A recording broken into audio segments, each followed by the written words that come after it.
shower you with riches. Or maybe virgins. Your pick. I'd like to be showered with virgins. I'd like to be showered with virgins. I'd like to be showered with virgins.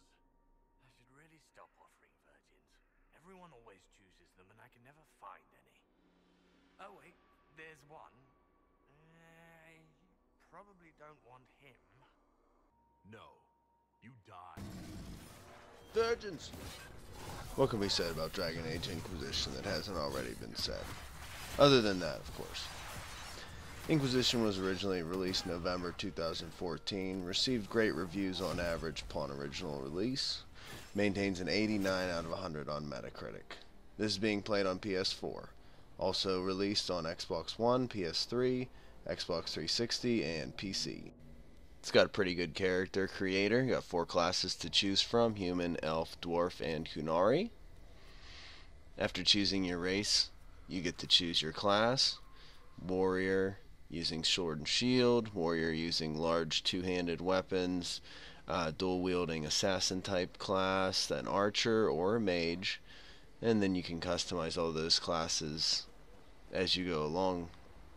Get used to seeing these green glowy things along the way. Rift gates, as they're technically called, pop up all throughout the world, and it's your job as the chosen one to close them. And that's basically the main storyline of the game. There's one giant rift gate that's popped open, and that is essentially plunging the world into chaos. And you're the only one with the ability to stop that chaos.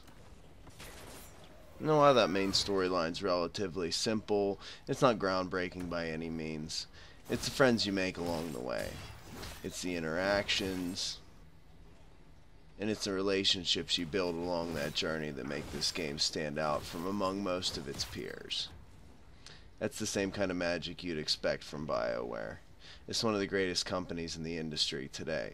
Over the last 20 years, they've brought us such classics as Baldur's Gate, Star Wars Knights of the Old Republic, Jade Empire, and more modern classics like the Mass Effect trilogy, and of course the Dragon Age franchise. The menu navigation's pretty well handled, whether it's inventory management, customizing your character, or navigating through your quest log.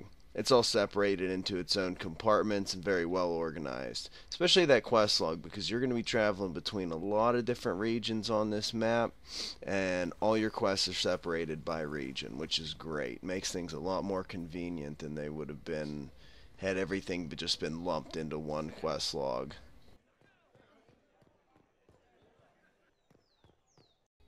What? She can fly? Tell me your secrets, damn you, woman. Tell me your secrets. Okay, so there's the occasional glitch. But what do you expect in a game world this massive?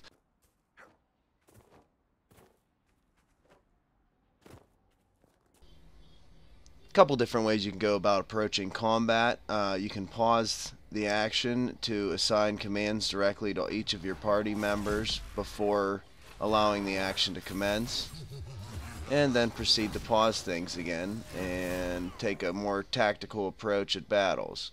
Or you can just run in guns blazing, which doesn't always end well. So always a good idea to keep that tactical camera in mind. The variety in these areas is just astounding. The game is just full of such a unique, diverse amount of regions. It's going to keep you busy for a hell of a long time. So far I've sunk over 100 hours into this game on one character alone, and there's still countless areas left to explore, countless areas and items to discover, and just a shitload of quests left to take part in.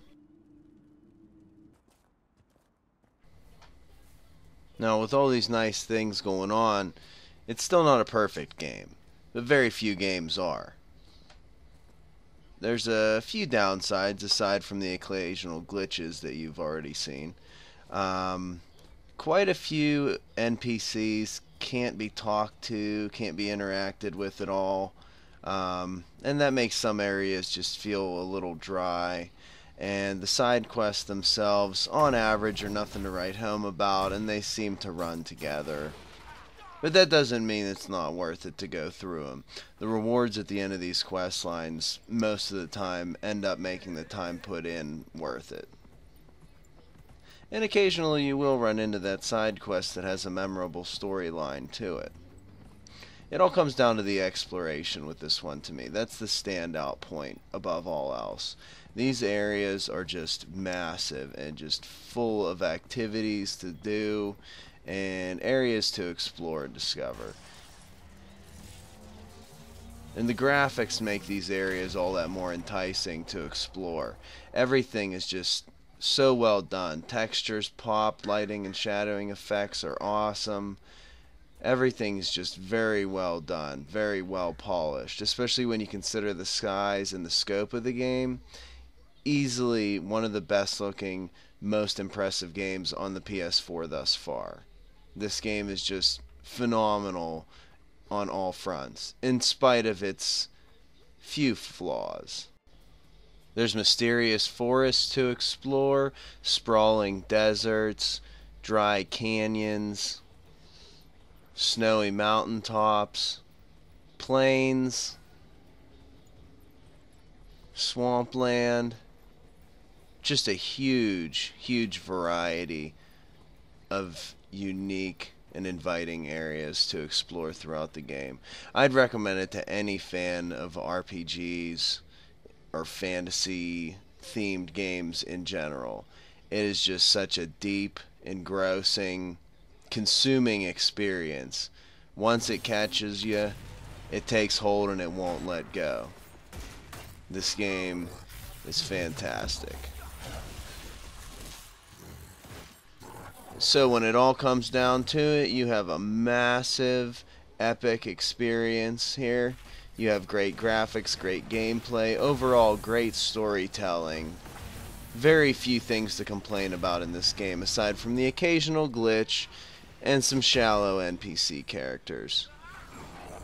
Overall, this game gets my highest recommendation and earns a solid A.